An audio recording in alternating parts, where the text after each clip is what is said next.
Good afternoon, everyone, and welcome. Welcome to the Dean's Forum. It's very nice to see you all. I'm very glad to see you here at Swift Hall for the Dean's Forum on Assistant Professor of Religious Ethics and Islamic Studies, Raissa. Should I really go for the middle name? Raissa Rande's first book, The Politics of Islamic Ethics. Today's forum reflects something central to the work of the Divinity School, taking religious traditions seriously as ethical and political systems that generate moral reasoning, not only in theory, but in lived historical and social contexts. In The Politics of Islamic Ethics, Raissa asks how Islamic ethical reasoning operates under conditions of power, constraint, and political contestation, pressing us to think carefully about the relationship between moral tradition, authority, and public life. Her work exemplifies the kind of historically grounded, theoretically ambitious scholarship that we value here in Swift Hall. We're also delighted today to have Professor Willemien Otten, Dorothy Grant Maclear Professor of Theology and the History of Christianity, as today's respondent. Willemien's scholarship brings a long historical perspective to questions of ethics, theology, and intellectual tradition. In fact, there's more as well, not to toot someone's horn. I learned just yesterday that she has been invited to deliver the 2026 St. Augustine Lecture at Villanova University in December. I can't imagine a more thoughtful interlocutor for that conversation, a more worthy recipient of this august honor. Thank you all for being here. The conversation today will proceed our standard format, which means Raissa will say a few words just to introduce the book. Willemien will provide a response. Raissa will have the chance to respond to the response, and we'll open it up for discussion. Now we just have to welcome our two speakers.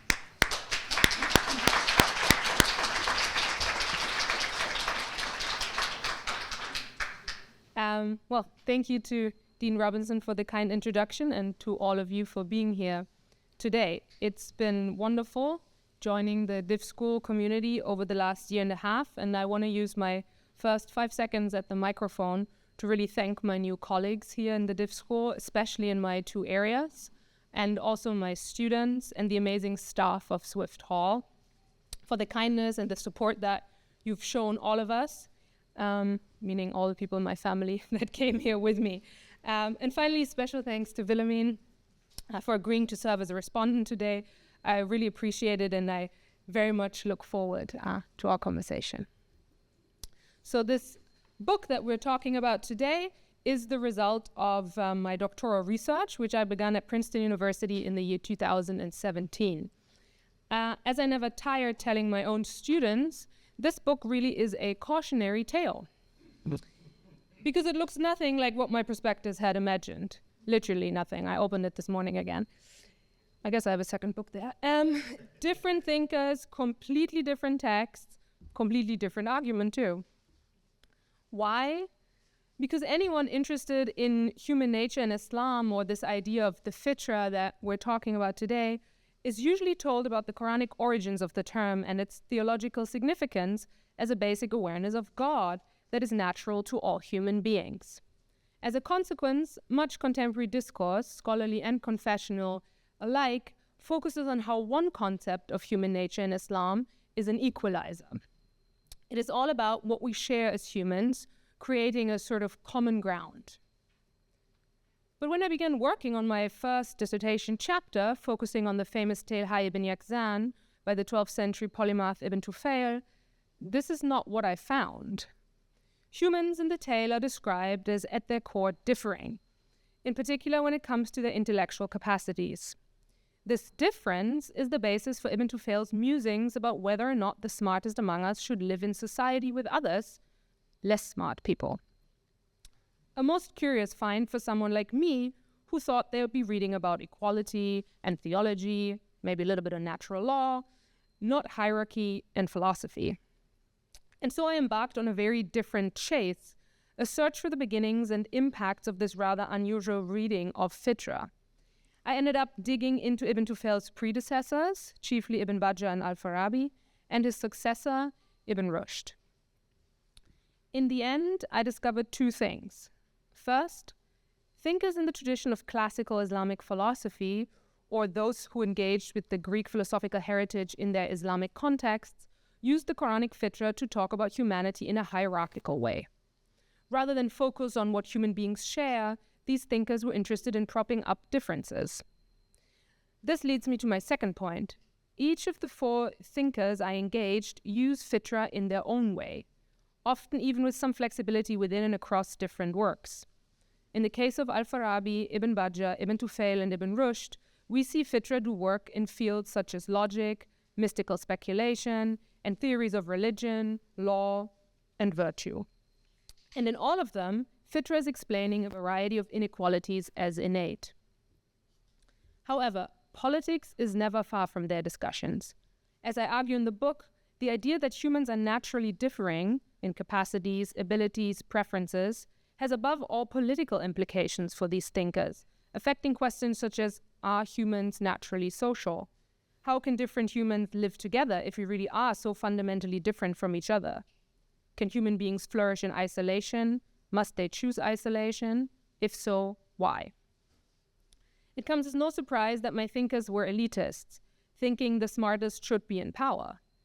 But the details of how they see knowledge and power connect, or how they see revelation and reason assist social life, or the lives of quiet contemplation, is really where the fun is. So far I've mentioned two big findings of the book. The concept of human nature of fitra is used to speak about human difference, in particular in a hierarchical way. And despite a variety of applications, many of these differences are taken to have implications in the realm of politics, broadly conceived.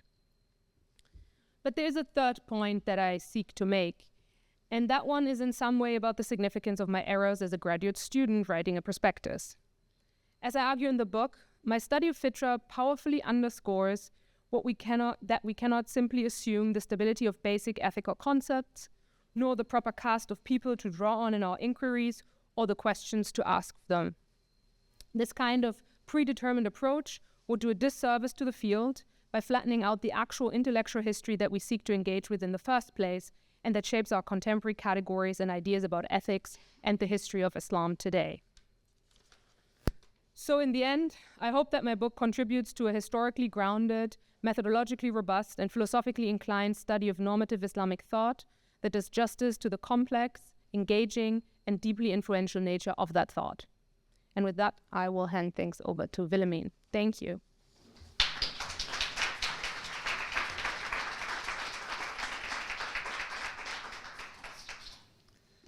Thank you. I wish I'd known all of that because it would be very helpful to know.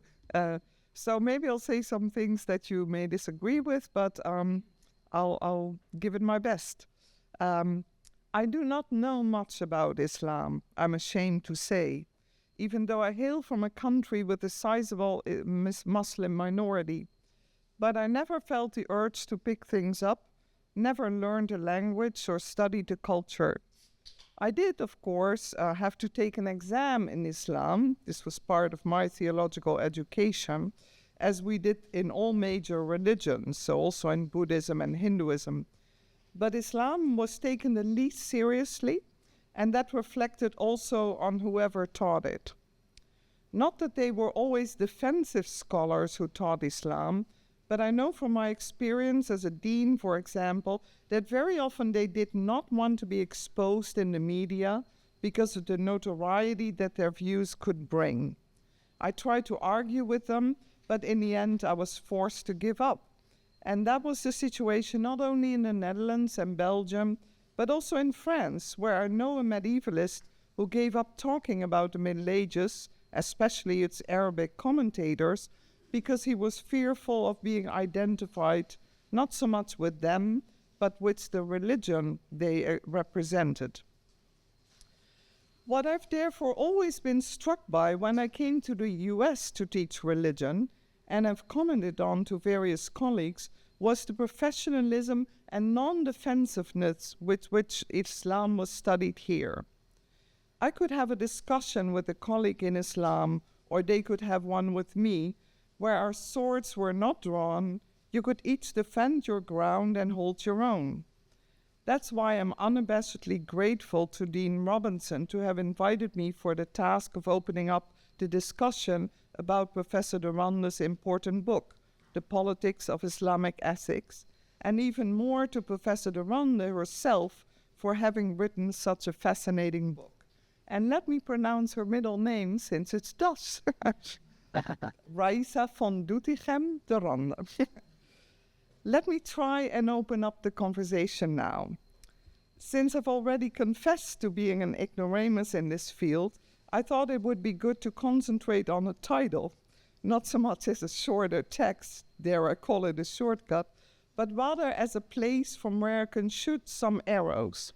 Some may be useful, that is, they may land somewhere or maybe even hit the target, while others will be less useful, but shooting them will at least give me the chance to make some general comments about the book. The Politics of Islamic Ethics. I was first of all captured by the term politics in a title, which struck me as very Aristotelian. As a medievalist of the West, I think immediately of Boëthius' division of knowledge, dividing knowledge into practical and theoretical, and dividing up the practical side into politics, ethics, and economics. Two questions come from there, two of my arrows, and I hope you can begin to say something about why politics. Is that indeed a term brought up in Islam due to Aristotle's influence? And also, why ethics? Is that part of the same triad, politics, ethics, economics, that I mentioned from Boëthius, but the next step? Or is there a more explicit reason that you wanted to focus on ethics?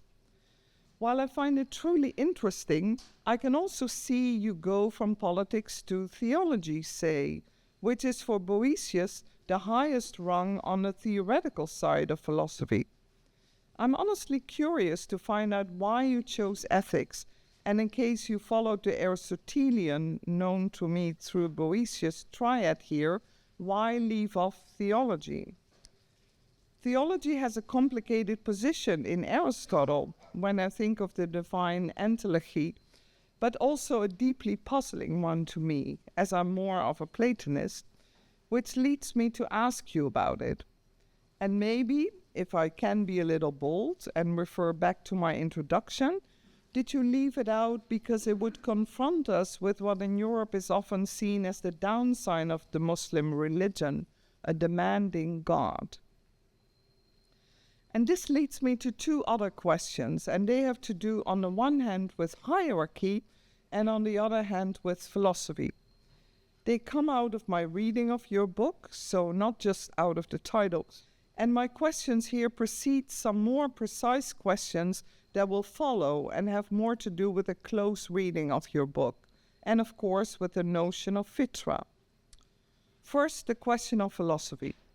What I was struck by reading your book is the stable sense of philosophy.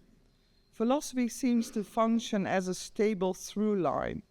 These men, and they're all men, Al-Farabi, Ibn Banja, and Ibn Rushd, are philosophers who expect respect and seem to get it. In my own period, that of the Western Middle Ages, there's not much difference between philosophy and theology, for love of wisdom is by definition love of God. But when there is a difference, later in the 13th century, there is a sense that philosophy embodies the liberal arts, and in that sense is preparatory to theology. In your book, I found mention of a conflict between philosopher and theologians on pages 218 to 19, when Ibn Rushd says, and I quote, that what the philosophers claim is known by necessity, while the theologians claim regarding something as necessarily absurd is not possible, end of quote. It seems that, as you say, and I quote, philosophers use sophistical or rhetorical but not demonstrative arguments, whereas the theologians are operating more on matters of taste, end of quote. It may be a short passage in Ibn Rushd that is not representative, But I'm curious what the role of theology is. Is it indeed a more aesthetic role, as seems to be indicated here, away from declaring logical necessity, or do I see that wrong, and if so, why? I'm curious, in other words, how it could be possible that the corpus and thought of Aristotle kept such a hold on Islam, whereas in Christianity it more or less disappears after Boethius, around 500, and then comes back in the 13th century, mostly because of the introduction of academia, which appealed to a kind of science that Aristotle gave them, and which also came through Arabic sources, I should say, which had translated the Greek, which was further unplugged and emphasized when more of Aristotle's works became known in the so-called Logica Nova. So there were new works of Aristotle that became known. Related to that is the matter of hierarchy. What I missed in your work was the role of women. I say that not in a critical way as a rebuke of you as an author, but I'm sad all the same that they seem to play little of a role here. Does it have to do with the stability of philosophy that they did not get a chance to break through? I do see that medieval Christian women were powerful early on, say shortly after Boethius, simply because there was power among women before Europe was Christianized, and I'm thinking of Germanic women and other women, and they did not easily abdicate power, cleverly transferring it to their monastic roles, for example, which as a charismatic institution, the monastery offered more freedom. But the more the church was an established foundation and the universities became established too, the more women were gradually forced out. My sense is therefore that hierarchy, especially when formalized, does not work well for women.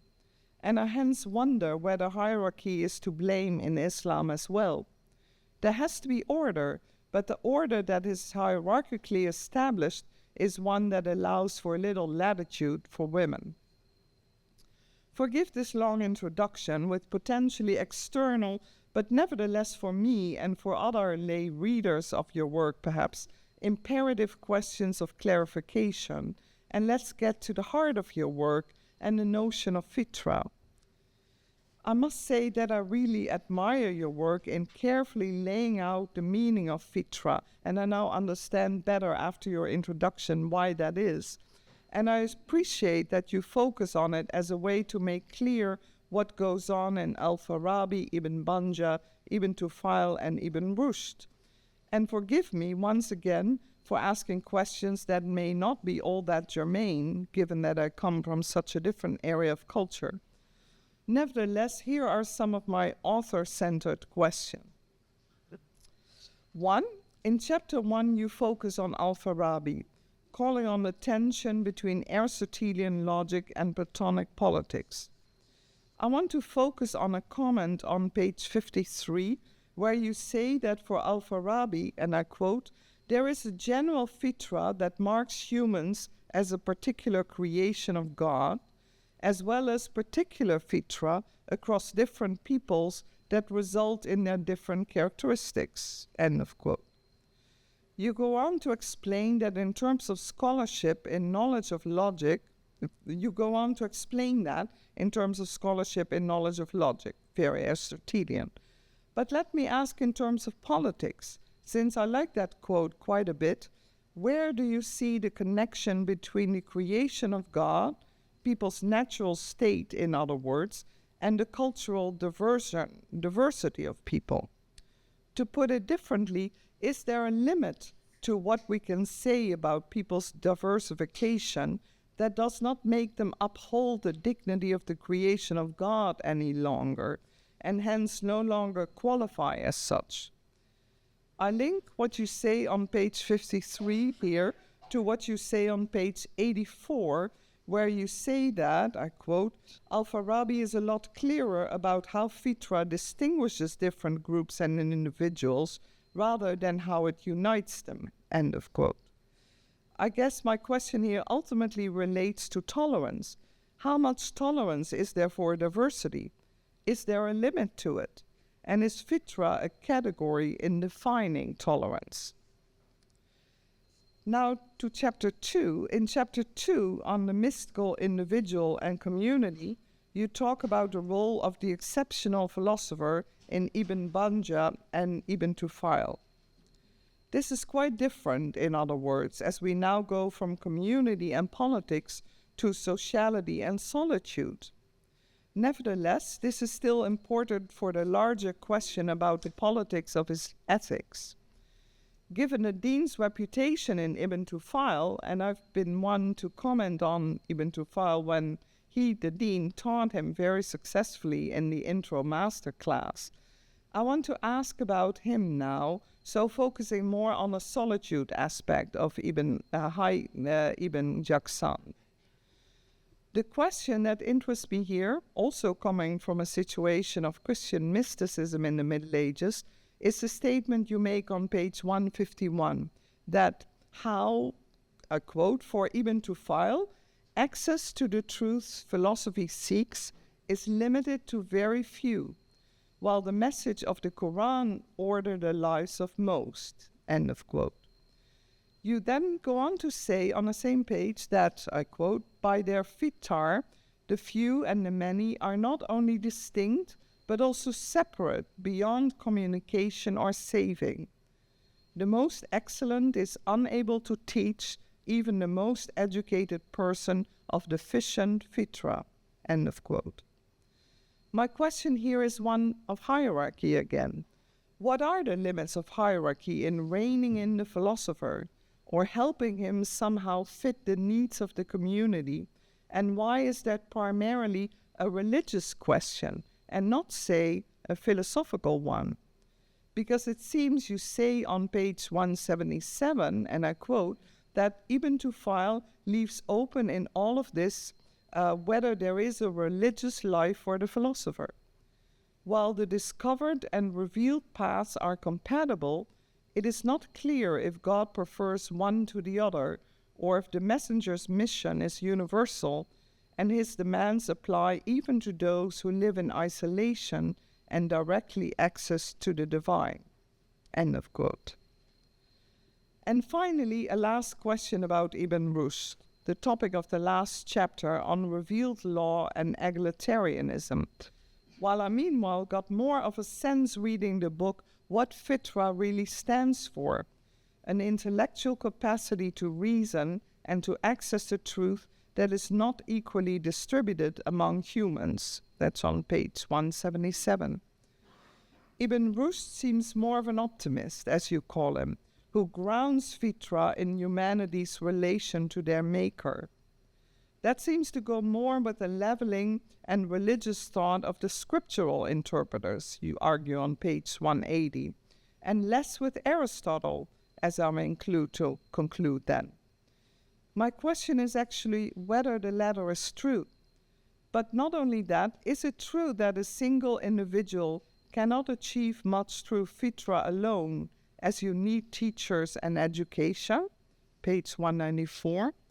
So my question is not only about the absence or more implicit role of Aristotle and the increased foregrounding of Quranic interpretation, but it is also about the opportunities lost by doing so. Is there less room for individuals that way? As I'm still thinking about the medieval women whose only chance was to hold on to scripture and tradition when the monasteries were less welcoming and the universities shut them out. To conclude, I found this not an easy, but a very rewarding book, giving us much to learn about Islamic thinkers and using fitra as a means to differentiate as well as to bind them. But that, in the end, per Ibn Rushd, is also why fitra as the distinctively human capacity for reasoning remains ambiguous, or as you call it, fulfills a double function, binding and differentiating, page 252. So let me ask you in the end, where do you see your own research go from here? Are you going the binding or the differentiating path? Or will you travel in territories unknown to us yet from this fascinating book? Thank you.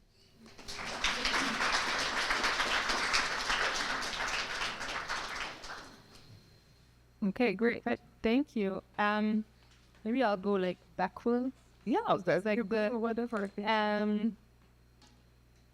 But maybe not. I guess the question that really I hear that sort of jumps out at me first is the one about women. I think that is, and I think it's a really fascinating one because it also plays to the politics and title discussion. So part of the work, I mean, I wrote it as a dissertation in religion, ethics, and politics, in a field in ethics and Islam. And so a lot of the work that I'm doing is looking at people in the study of ethics and religious ethics, thinking about some of these larger questions. And so sort of a framing.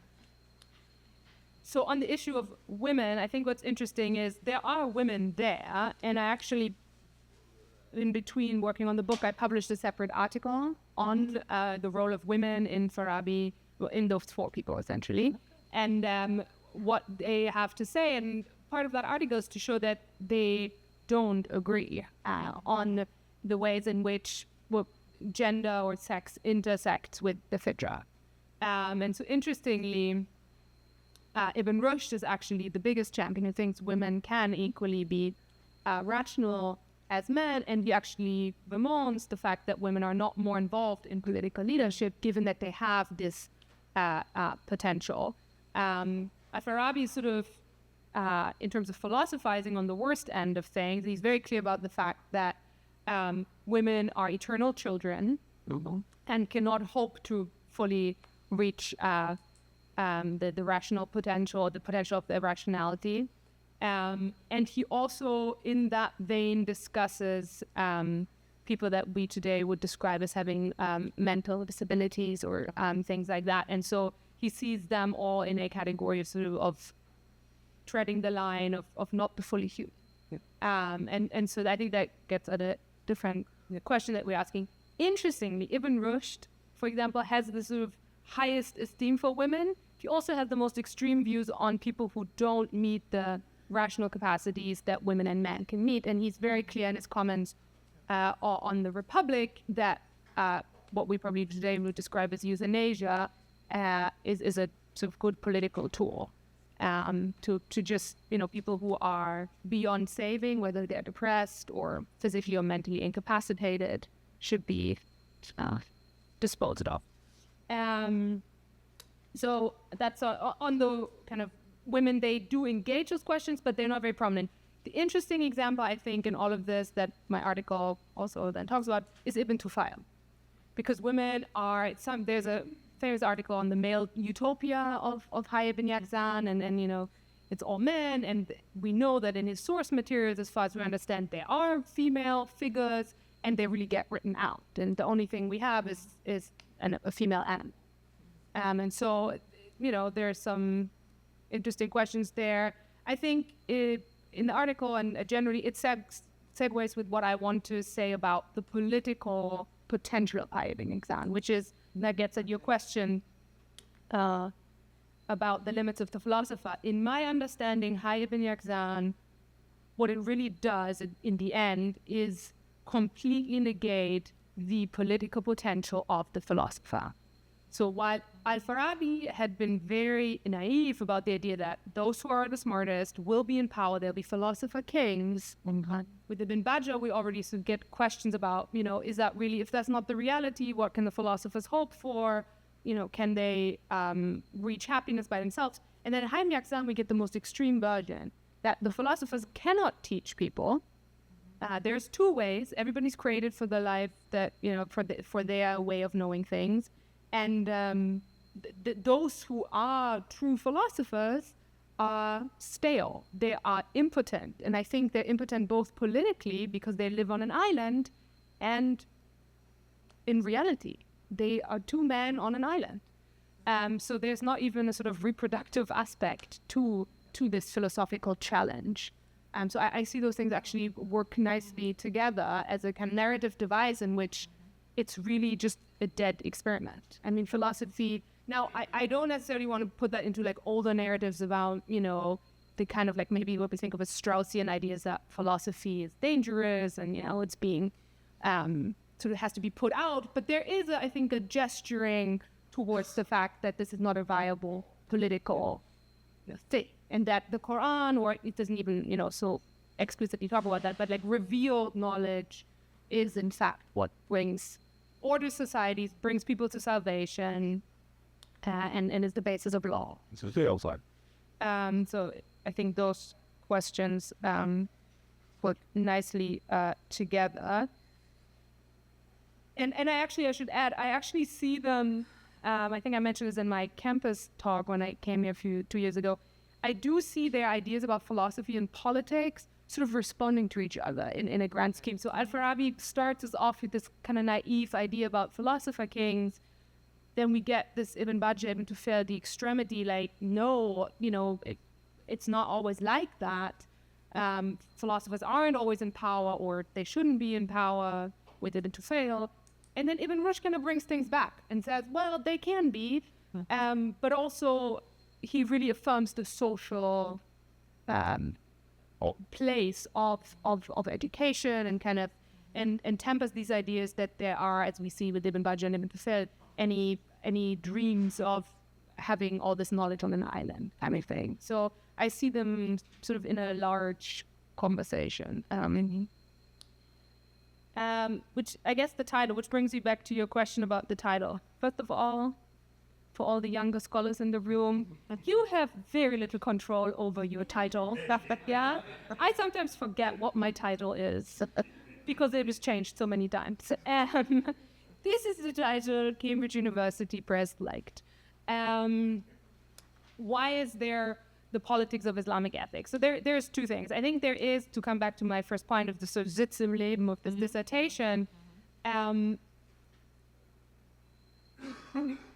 the way that I started this work out, I really, really did expect the research to go different. And I really thought I was going to find like a very different kind of conversation. And that conversation still exists. And there's people who will write on fitra in the theological realm, fitra in the legal realm, fitra in the mystical realm. There's so much more work. But this philosophical conversation is essentially invisible from much of the literature because there are larger sort of machinations of how this gets back, I think, to your framing, in which Islamic philosophy is a bit the less popular sibling of Islamic studies. And so it's not necessarily, sometimes it's political and people want to say, these folks aren't really part of Islam or the Islamic hate, or they're not Muslim and so they're not here. There's this. But part of it is also just kind of, fallen to the wayside, or angst about Straussian and sort of. So the philosophical conversation is really absent. And I think, as I try to explain in the book, there is a moment here for us to have larger conversations in the field, both on the religious ethics side and on the Islamic studies side, about who do we get to bring to the table, and who do we think deserves to be at the table, and why, and how might that change the kinds of conversations that we have. So I really like that part of the politics of Islamic ethics, because generally I think when people think about somebody doing work in Islamic ethics, they don't think about the Islamic philosophers. And in fact, often people say, oh, they don't have any ethics, which is kind of silly, I think. So there's that part. I also think that the political dimension of a lot of those conversations is often under-recognized in the scholarship itself, meaning there's the politics of the field, but there's also sort of an anxiety about, like, if this is all political, it's not really scholarship. And I think, well, as I explained in the introduction to the book, this is politics really in the most expansive sense, right? Like Ibn Tufayl's work, for example, is sort of it's political in the sense that it's apolitical, right? And he certainly doesn't write what we think of as political theory today. Because it's different from your question about like knowledge kind of divisions. And for example, Farabi and others do have, political science as a knowledge, a field of knowledge, and they theorize it. But it's more about the kind of ways in which ethical thinking is connected in different ways with political questions, but in the most expansive sense. And maybe some of that is, the longer I get away from my own graduate work, is of course the kind of department that I was formed in, the kind of interlocutors that I had, primarily, Jeffrey Stout and people for whom like politics and ethics and religion are always inextricably linked. But I think part of it is also very germane to the actual material itself. The question of theology is a really good one, and there's again an answer or a question about how we think of Islamic studies and how knowledge, kind of gets parsed in the field. But I also think that for the thinkers themselves, Ibn Rushd maybe is a little bit, he is kind of the outlier, and I have to say, he's also my least favorite. Sorry, I'm like, he's okay, but he sort of has given in already to something, I think. But they are not that interested in what we would describe as theological questions. I mean, and maybe somebody will now get up and say, no, but, and I mean, with Ibn Rushd, yeah, definitely, but like, Ibn Bajjah is really not interested. I think, I don't feel it. Ibn Tufail, yeah, maybe. Al-Farabi is certainly not. Like, he's sort of, if you want to call it God, like, it's not that there is, but it's, I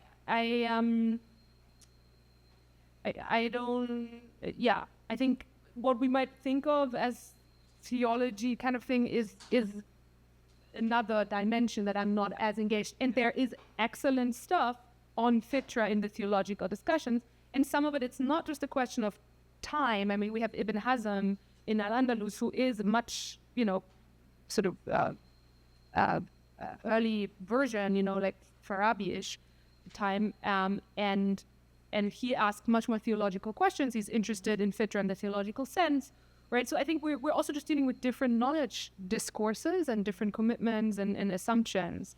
And I mean, the four people that I engage in are really, in some sense, responding to Farabi's ideas about knowledge production, categorizations of knowledge, and questions at the end of it in proofs and the kind of hard philosophical science, if that makes sense. So it's really not what I expected. I mean, I really thought the book or the dissertation was going to be more like Ibn Hazm, Ibn Taymiyyah, the kind of what we would think of as theological thinkers who have always had a big role in fitra scholarship. So, yeah, that was okay. Hierarchy, the women. And I think maybe the thing to say about hierarchy is that one of the interesting things thinking about my religious ethics colleagues and kind of the origins of the book is that one of the ways that it's so fun to think with these four people is that none of the terms that we kind of are primed to latch onto, whether it's like something egalitarianism or hierarchy, are like clear cut in them or across them. Like they all play with this idea of division and then ordering, but it's not in the same way. It doesn't play out in the same political imaginations. It doesn't have the same impact on whether you think people should or should not live together or could live together. So there is a beautiful really plasticity of the conversations despite this shared idea or interest in division. I do have this, I don't know if you noticed, but I do have this sort of classic dissertation footnote excursus that could have been a book on the question of like, why does Farabi introduce fitra? And it seems to me, as far as I can tell, based on the translations we have, Greek, Syriac, Arabic, that he really is the first person that in his commenting on Aristotelian logic starts to use fitra.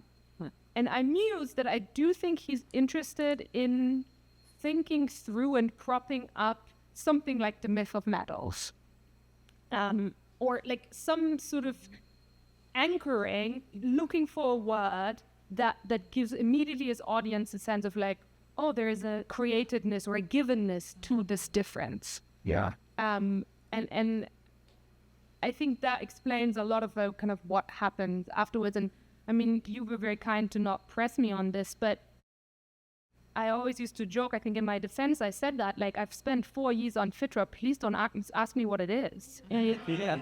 I mean, really, and like sometimes I go to conferences and people are like, oh, she's the fitra person. I'm like, but also I really, it's not that clear, you know, and it's important. They don't define it themselves. Yeah. And Farabi especially drove me mad with, like, sometimes he uses this word, sometimes he, you know, opts for other terms for nature. Then again, he seems to be so clear about why he's using it when he talks about political context, right? For example, he writes beautifully about human nature and other contexts, and he just uses tabia, like nature or other terms, and he's not interested in fitra. And then suddenly he like pulls it out of the hand. I'm like, wait, now it's here again? And that really does an exercise in humility, is an exercise about like the history of, you know, how we write conceptual histories. But there's still a good amount of sort of playfulness that I tried to bring across in the book, but that I really didn't want to and couldn't tie down more fully at the end. And some of that connects to these questions about hierarchy and kind of like what is hierarchy doing here, and why is there such an interest in difference rather than in something what is shared. They all do acknowledge sort of it is a human thing, right, the fitra, but then they move on to the next step. I think I got at a lot. Anything that you said that I didn't pick up on that you think we should talk about before we open things up? No, I think it was pretty exhaustive. Sorry. I think, Professor Otten, you mentioned something about like the natural state and cultural diversity. Yeah, Oh, I did. tolerance? Yes, I did, yeah. Okay, yes. Yeah. Thank you, Farah. Sound good. And you, so I spoke a little bit about this idea that some people can be more human than others, right? There seems to be this in Farabi. And then by the time we get to Ibn Rushd, it's clear that he wants to create some sort of basic awareness of the divine. No knowledge. I mean, I think this is where some of these questions about the theology become important. There's no sense of a natural theology or something like that. It's very clear that knowledge of God is through revelation, really, but there is this awareness maybe of that Ibn Rushd wants to lean into. I mean, I really... Okay. So can you say your tolerance question was more sort of like cultural diversity, like tolerating different types of people? Well, and different types of intelligence. Oh, and yeah. I mean, I think it gets parsed in the political realm in the question of like, what are the possibilities of living together? Who should be in power? Yeah. Right. Yeah. Exactly. You know, is it natural that the smartest, they should be in power, but are they? So that is something that people disagree with. Farabi again does have in some works the discussion of, you know, different peoples have different fitar, and it's, you know, then he has these ideas about environments and nature and, you know, how language develops differently. So there's an acknowledgement maybe of what we might call as pluralism or basic. And of course with Farabi we also get then the very important ideas about philosophy and religion as modes of knowledge that suit different types of people. Okay. And in that he also, of course, acknowledges that there are different types of religion. Though it seems that, you know, he does think Islam is the best version. Yeah. So, yeah, I mean, there is an acknowledgement of diversity, but I do think there is, in different ways, in the different thinkers, a basic elitism where those who are who have the most excellent fitra, of the best fitra, should be the ones who should be in power, or at least could be the ones who will be most suitable to power.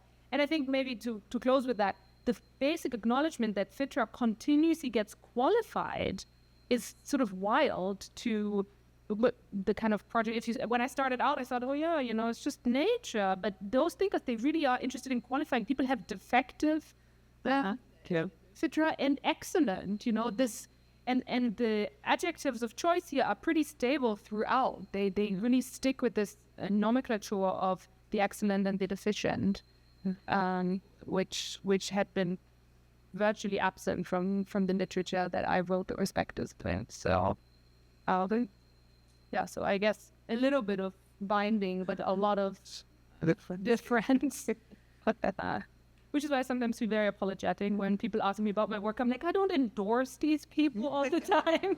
But yeah. Yes, please.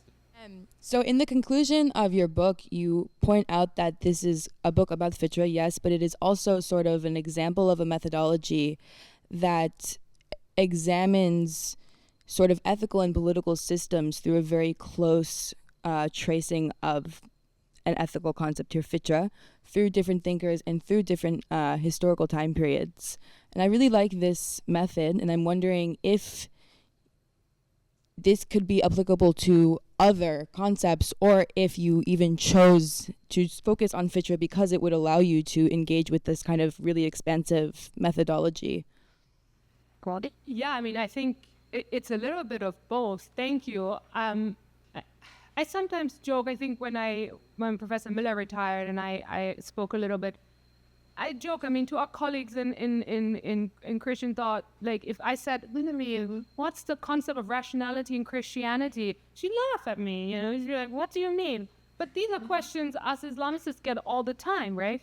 What's religion in Islam? You're like, well, what? Who are we talking? Where? What period? Like, and so I think part of it is really with this tiny little example to say, yes, there's hundreds of dissertations on the concept of deen, on all these terms that are sort of held up as these very important concepts and beautiful opportunities for interdisciplinary work, but that themselves have gotten not enough room to really, in a just way, escape the comparative gaze and maybe the kind of often quite violent efforts of interdisciplinary work to just find a conversation partner.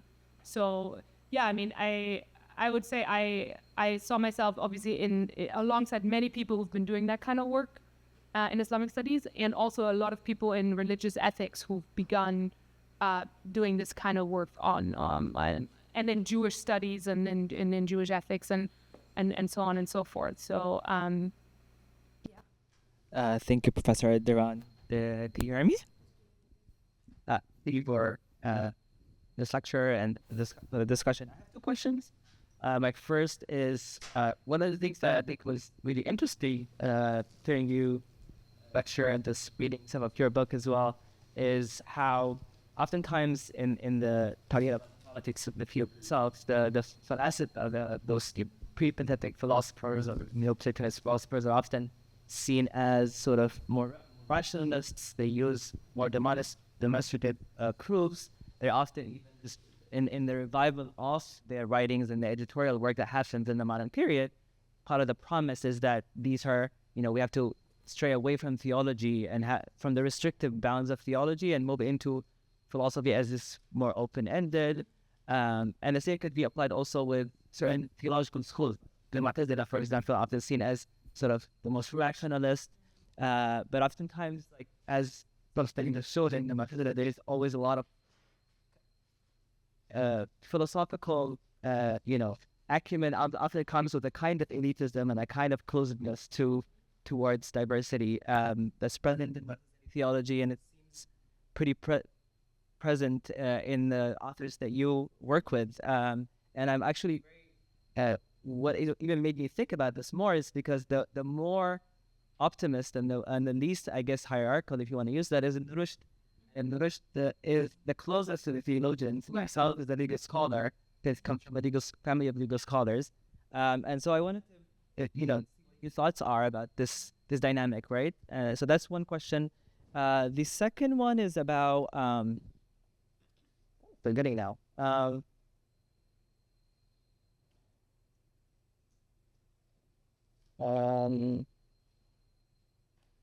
When I remember it, I'll mention it. Maybe Oh, as this I one. answer the first, maybe we'll come back. Yes.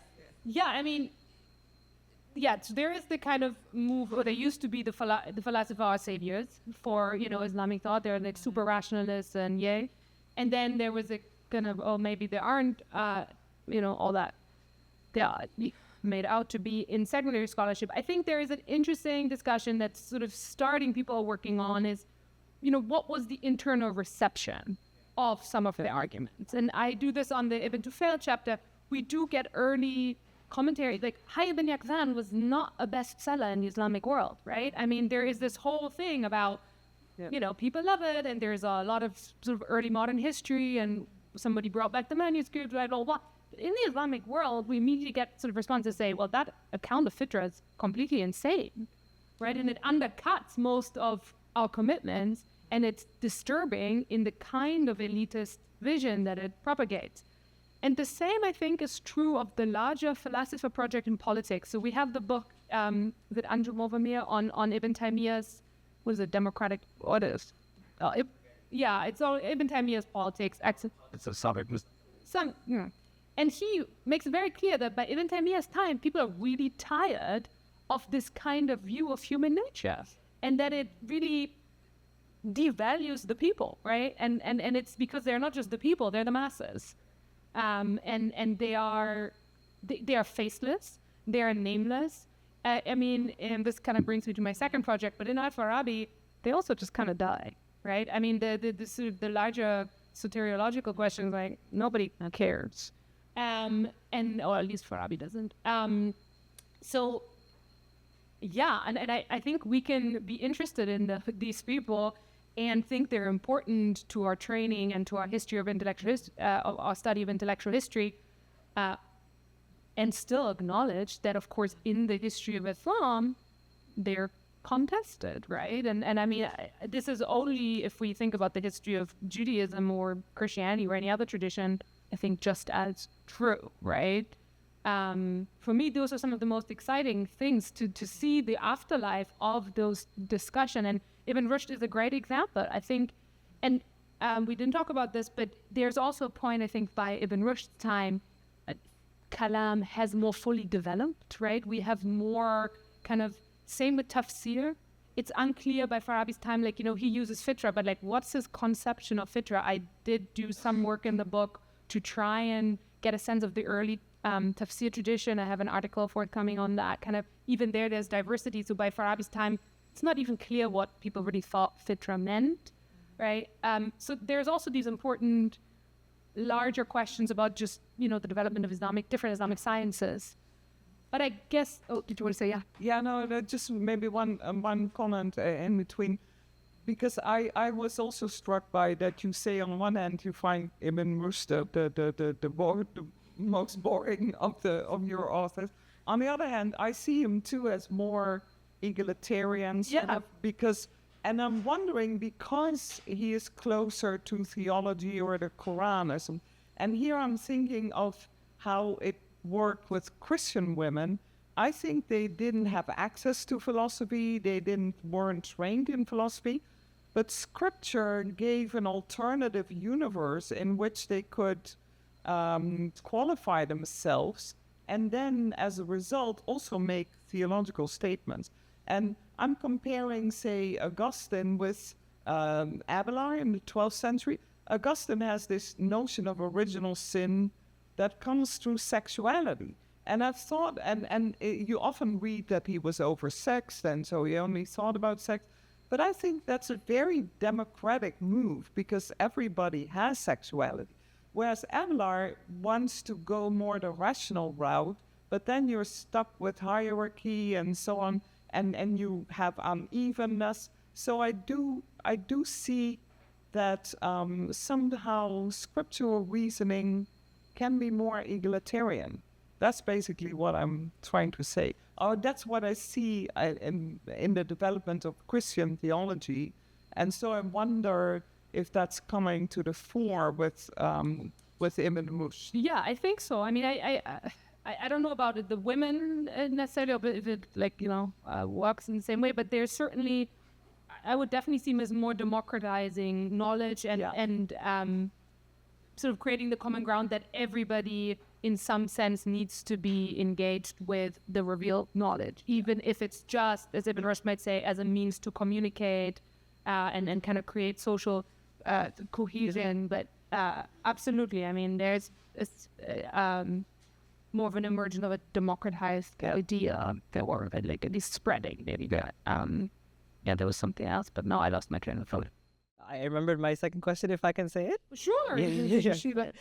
So the second question actually is about, so one could assume, maybe this is an assumption, that there exists across, whether falsafa or across the other Islamic literature, an idea that there is sort of an unevenness in human beings' capacity to know. You can see that in mystical literature about one's aptitude and access towards mystical knowledge is defined by sort of this relationship to divine names in Ibn Arabi, or that you can see that, right? Same thing in theology and in law. But there's always a conversation about what education does. So you can start off as less capacity, but the place of moral education and refinement, oftentimes that's where religion takes you from, I guess, potentiality into sort of either potentiality to academicity and sort of framework, or there is more about like the revelation sort of reforms your nature too. Like there is an untrained nature, and revelation has this kind of power to reform you, right? And so I wonder how that plays out in your work and in the authors that you're working with. Yeah, I mean, and I think in different ways. We didn't get to talk about it, but there is a strand throughout the book also that tries to shed light on their differing education philosophies. And Farabi, for example, is very interested in thinking through what about the person who has greater capacities but lets it wither, and the person with lesser capacities but works harder, right? Yeah. And so he's interested. It's not clear to me whether he sort of there is whether that education correlates or cuts across different social classes, or whether the people who are in the needs revelation class are in there forever, or can they move up? Can you move into that? Is not as clear to me, but he does certainly within the different categories think about that. And then with Ibn Bajjah and Ibn Tufayl, you get questions about, guidance and isolation, and do you need a community of philosophers? Can you do it alone? Because even Ibn Tufayl does take a friend. Wahai takes a student kind of thing. And then with Ibn Rushd, you get back to this clear affirmation that without teachers, without guidance, there's nothing, right? No. So education ideas or kind of formation are very much there. They're not uniform either, like essentially nothing between them. But yeah, absolutely. Thank you. Thank you both for a really interesting discussion about something I know absolutely nothing about. My question has to do with Maimonides, actually. I'm struck by some of these ideas and their resonance with Maimonides' intellectual elitism and hierarchicalization. And so my first question is whether you've thought about that and what your thoughts are about that. And my second question is, I know that in Maimonides' case, or I think in Maimonides' case, of course, we have other experts in the room who can probably speak more eloquently to this. The stakes are very clear. His hierarchicalization of knowledge is in service to monotheism. He wants to make sure that no one, says that God has arms and a head and legs, and that if anyone does, that they should immediately be shut up, right? So I guess maybe you said this and I missed it, but what is at stake in this conversation of knowledge, levels of knowledge and levels of ability, and I just was wondering if it's it sounds like something different, but I just wanted to ask you about that. Yeah, I mean, I different. Thank you. So the first thing is that I think different things are at stake for different people. I mean, Maimonides is very much part of this conversation. I just never ventured into it, and I still have an appointment with one of our colleagues to try and look, because Maimonides it does use the term fitra, and so there is, he's thinking very highly of Farabi, and so there's a lot of that kind of going in there, and so this is certainly something that I'm also still interested in exploring, at least for a little bit. But the question of what is at stake, I think, really differs for them. I think as I said, for Ibn Tufayl, there's some sort of anxiety in Al-Andalus at the time about the different knowledge discourses and who retains power, or kind of who has the predominant power in society. With Ibn Rushd, I think anxiety is very much about the law, or revealed knowledge and the law. and you can feel him at least. And I mean, one hopes one doesn't read too much into it, but like, you know, these negotiations and different hats he wears as a philosopher, as a very important communal figure. So that seems to be his. With Farabi, I mean, one of the issues is we don't actually, you know, have a lot of the social history and kind of, you know, knowledge of what was going on, you know, in the details. I do think a part of my chapter on Farabi does wrestle with this question of like what is going on in Baghdad in this like Islamic philosophy, Arabic philosophy, Christian. We have all these different people in the translation movement, and a lot of their concerns seems to be just moving the Greek philosophical knowledge into native idioms. Now, native as in their religious community, their social, you know. So I think he seems to be most, to me, concerned with making it make sense and kind of transmitting. And then this is something actually that Allah was asking about that's important and that we didn't talk as much about. I do think it is significant that the Islamic, these philosophers that we often think of as kind of the weirdos, use these Quranic concepts. And this is not alone. Fitra is not the only one. Farabi also uses other concepts that we think of as more religious. And so I think here what's at stake is questions of translation, I think, and kind of cultural transmission. But that's not what Ibn Rushd really, I don't think is as concerned with. So, yeah, I mean, different people are afraid of different things. Ibn Bajjah is, I don't know, it seems to me just like a very wild man who likes to pick fights. Thank you so much for your talk, Dr. Durand. So my question is more open-ended, perhaps to do with what you started off almost the talk with, claiming the sort of the understudied element or the sort of the overlooked element of philosophy in Islamic studies as a field or even just history. So one question is just sort of thinking about like, what do you see as the legacy of these philosophers in later Islamic thought, or perhaps what do you see the legacy as, whether in their method or in their project, perhaps even, or particular figures? We know about, you know, Aristotelian and Avicennan and like sort of like philosophy and logic later on, but what would your thoughts be on the philosophy or the legacy of their method or project in later Islamic thought? And my second sort of common question is probably question, but I would like you to maybe formulate a question from it for me, which is, if you were to think about this book project of yours in some sort of like constructive framework, and I don't know what exactly, because of the lack thereof of constructive thought within Islamic studies in the current moment, what are some of the ideas that you would come up with? You know. Yeah. Thank you. I think the legacy question is a good one and a hard one because I haven't made. So I'm sure you're familiar. We have these ongoing discussions about post-classical Islamic philosophy, right? And I think, you know, figures that probably are in some way in this legacies like Razi, Baghdadi, you know, this kind of figures of post-classical, and that I don't really lay a lot of claim to. It's easier probably in the post-Avicennian, you know, and anybody who's familiar in the field will say, whereas Ibn Sina and this, right, there's a whole different story about what he does with Fitra. So I'm not sure. I mean, I think in the Islamic political thought tradition, especially in the reformist tradition, I think a lot of these ideas kind of get resuscitated, but that's probably as a response to, you know, European accounts of Islamic history. So that's a different, maybe what you're saying. I think there are probably the answers, there are multiple legacies.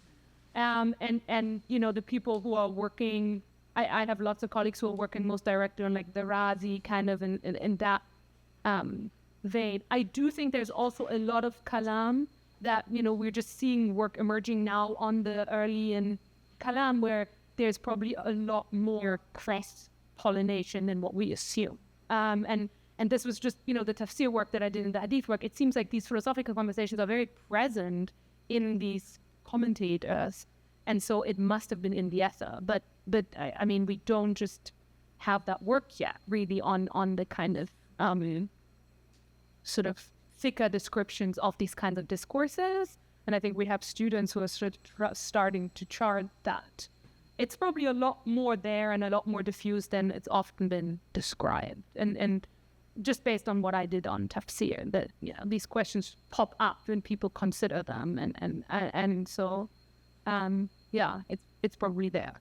And the second on the constructive is a good one. I mean, I opened the book with something that really itches me in the modern period, and that is we do have this grappling in constructive Muslim thought, I think, with like, how are we doing this Islamic Muslim ethics thing?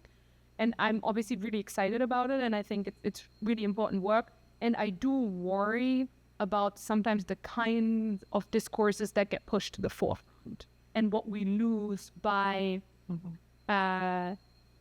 maybe simplistic or overly enthusiastic or certain ideas about intellectual history in Islam. So a good example is the way in which fitra has been used to prop up both sort of what we would think of as democratic politics, right? Like this is the basis of Islamic democracy, yes.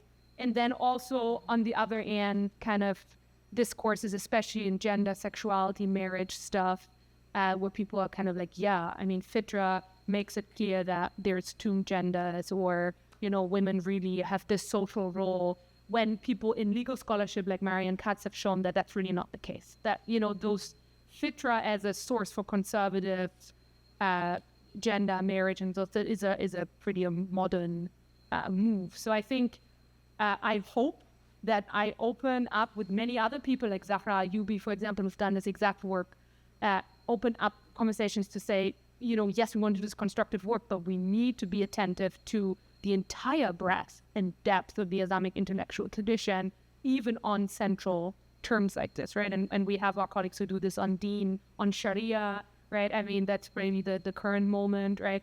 So I think I very much see this work as being part of that constructive work, but in a kind of trying to also like encourage and temper and say, it's really hard. Like we know from, ethical theory and ethical scholarship to get these very big questions right.